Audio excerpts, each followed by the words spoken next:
Hello বন্ধুরা, আজকে তোমাদেরকে রবিবার সানডে স্পেশাল একটা চিকেন বানানো শেখাবো।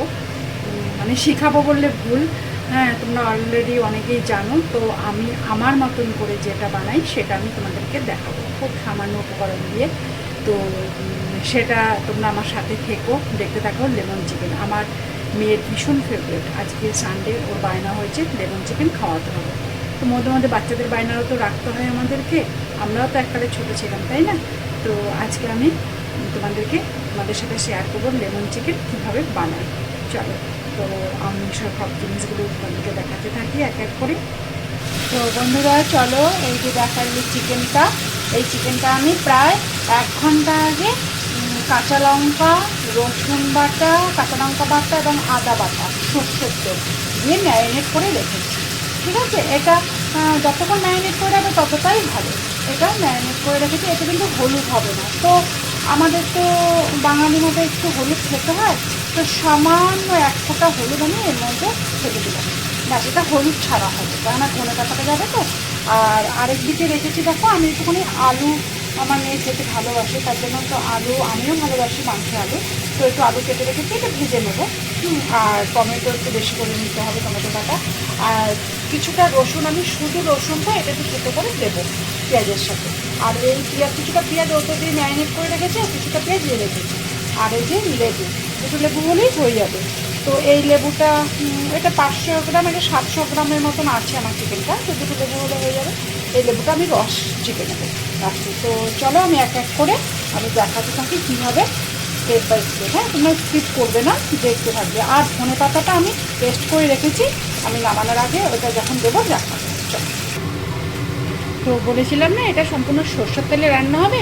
তো সবার প্রথমে আমি আলুগুলো ভাজার জন্য কড়াইতে তেল দিয়ে দিলাম, আর এই তেলেই আমার মাংসটাও হয়ে যাবে। আলুগুলো একটু লাল লাল করে ভেজে নেবো। তো দেখো আমার আলুগুলো অলরেডি ভাজা হয়ে গেছে। দেখো আলুগুলো এক এক করে আমি তুলে নিই। তো এবার আমি এতে দেবো একটু জিরার ফোড়ন, কারণ এতে আমি গোটা মানে গুঁড়ো জিরা দেবো না। তারপরে এর মধ্যে দিয়ে দেবো এই যে রসুনটা, ঠিক এইরকমভাবে থেতো করে নিতে হবে যেন মুখে এটা পড়বে। ঠিক আছে, পুরো পেস্ট করে আমরা নেবো না রসুনটা, এইভাবে আমরা রসুনটাকে নেব। তো রসুনটা পুরো একদম লাল কালো করে ভাজবো না, এটা সব কিছু একটু হালকা হালকা ভাজা হবে। এবারে এতে দিয়ে দেবো এক বাটি পেঁয়াজ কুচি, মানে আমি হাফ বাটির মতন পেঁয়াজ কুচি মাংসটা ম্যারিনেট করার সময় রেখেছিলাম। আর এটা দিয়ে দিলাম এক বাটি পেঁয়াজ কুচি। পেঁয়াজ কুচিটা একটু ভাজা হতে থাকুক। জানো, আজকে হাতের থেকে আমার সকালবেলা এটা সেটা পড়েই যাচ্ছে। আমি ছোটো থেকে শুনে আসছি হাতের থেকে যদি কিছু পড়ে বাড়িতে কুটুম আসে। তো কী জানি আজকে কে আসবে, বাড়িতে কেউ আসতে খুব আনন্দ হয় জানো তো, জানি না কে আসবে। তো চলো এটা ভাজা হতে থাকো। তো দেখো আমার হালকা ব্রাউন কালারটা চলে এসছে পেঁয়াজে। এইবারে এর মধ্যে দিয়ে দেবো ওইটা দিয়ে 1 বাটি টমেটো। এটা যাদের নাকি অনেকের ইউরিক অ্যাসিড আছে তারা টমেটোটা স্কিপ করতে পারে। তাদের যাদের টক তো পড়ছে, মানে যে সবার শেষে যেটা লেমন চিকেন, লেমন তো লেবুতে পড়বেই। তো এটা তারা শরীরে কষ্ট যাতে না হয় সেটাই দেখা উচিত না, তোমরা টমেটোটা তখন দেবে না। চলো এটা একটু ভাজা ভাজা একটু মজুক। আচ্ছা, এটা এবার দেবো হাফ নুন, মানে হাফ কেন বললাম, কিছুটা আমি তো মাংস ম্যারিনেট করার সময় নুন দেইনি, তো সেটা ওই জন্য এখন এইটা একটু দিলাম। এরপরে মাংসটা চিকেনটা যখন দেবো, চিকেনটা দেওয়ার পরে একটু দেবো। এবার এতে দেবো 1 চামচ চিনি, কারণ এতে লেমনটা থাকছে। পুরো না হলে একটু এরকম হবে না, ডিসব্যালেন্স হয়ে যাবে, তার জন্য একটু দিলাম চিনি। হ্যাঁ, এবারে আমি কিছুটা তো মশলা দিয়ে দিয়েছিলাম, আদা রসুন বাটাটা, আর একটু 2 চামচ আদা রসুন বাটা এর মধ্যে আবার অ্যাড করে দেবো। এতে জিরে, ধনে গুঁড়ো, জিরে গুঁড়ো বা হলুদ গুঁড়ো, লঙ্কা গুঁড়ো কিচ্ছু পড়বে না। এতে খালি কাঁচা লঙ্কা বাটা আর হচ্ছে তোমার আদা বাটা, রসুন বাটা। আর আদা যে পরিমাণে দেওয়া হবে একটু কম, আর রসুনটা একটু বেশি লাগবে, ওই থেতো করে কিছুটা, ওই জন্য পরে দিতে হয়। এটা বাটা দিলাম, ওইটা থেতো করে দিয়েছি। চলো একটু ভাজা ভাজা হোক। দেখো বন্ধুরা কি সুন্দর কালার এসছে, দেখো এতে কিন্তু কোনো রকমের অন্য কিছু কমে তাকে এক সুন্দর কালার এসছে। তো আমি এরপরে দিয়ে দেবো আমার ম্যারিনেট করা চিকেনটা। এটা ভালো করে নাড়াচাড়া করে নিই। তো বলেছিলাম না হাফ নুন দিলাম আর হাফ পরে দেবো, এটা এখন দিলাম, যা জল বেরোবা বেরিয়ে যাবে। এবার আমি এটাকে সম্পূর্ণ একটু ঢাকা দিয়ে রাখবো। চলো এটা হতে থাকে একটু। তো বন্ধুরা চলো দেখি কি পজিশানে আছে। এইবারে এর মধ্যে দিয়ে দেবো এই যে ভাজা করা আমার আলুটা।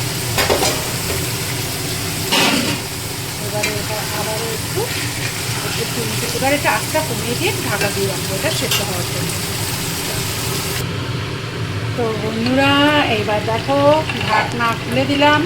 আর এখানে এই যে টমেটো খেতে না, গোটা টমেটো একটা দিয়ে দেবো, আমার টমেটো খেতে দারুণ লাগে। আর এই যে একটুখানি চিড়ে চিড়ে সামান্য চিড়ে কয়েকটা এখানে লাল লঙ্কা দিয়ে দিলাম, এটা দেখতেও একটা খুব সুন্দর একটা আসে। আর যার দরকার সে একটু লঙ্কা টলে থাকে, বাচ্চারা তো বাড়িতে খায়। তো প্রায় সিদ্ধ হয়ে এসছে, আর একটু ঢাকা দিয়ে রাখলেই তৈরি হয়ে যাবে। চলো আমরা ফাইনালি চলে এসেছি আমার লেমন চিকেনের একদম লাস্ট পজিশনে।